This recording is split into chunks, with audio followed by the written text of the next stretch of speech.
चुड़ैल, आखिरी रात। कहानी। गांव का सुनसान रास्ता, रात का समय। रवि 23 साल का लड़का मोबाइल की टॉर्च जलाए हुए अकेला चल रहा है।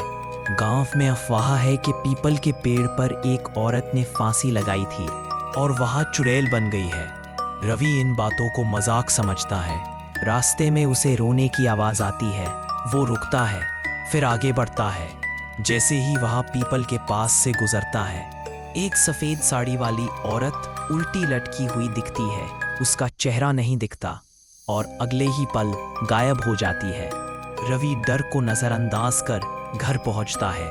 उसकी बूढ़ी दादी तुलसी के पास मंत्र पढ़ रही होती है। दादी गुस्से में कहती हैं कि उस चुड़ैल ने उनकी बहू को मारा था और जब तक उसकी चोटी का जोड़ा नहीं मिलेगा वो आत्मा मुक्त नहीं होगी।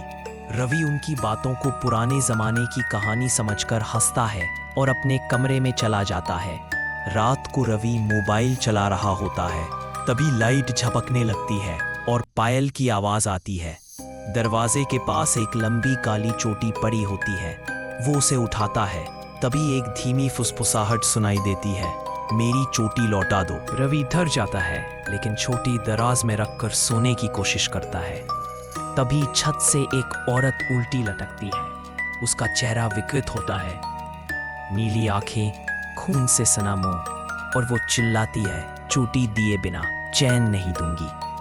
रवि डर के मारे दरवाजा खोलने की कोशिश करता है, लेकिन सब बंद हो जाता है। दीवारें फैलती हैं, हर शीशे में चुड़ैल दिखाई देती है। वो डर के मारे चोटी उसकी तरफ फेंक देता है। एक पल को चुड़ैल सुंदर हो जाती है, लेकिन फिर अचानक उसका राक्षसी रूप लौट आता है। वो कहती है, चोटी तो बहाना था, अब तेरा नंबर है। अपने बालों से वो रवि का गला कस देती है। उसकी चीख गूंजती है और फिर सब अंधेरा हो जाता है। अगली सुबह गांव वाले रवि के घर के बाहर खड़े हैं। अंदर रवि की लाश पड़ी होती है। उसकी गर्दन पर बालों के निशान होते हैं। दादी रो रही होती है और कहती है, मैंने कहा था, चोटी से ज्यादा बदला जिंदा दिलों से लिया जाता है।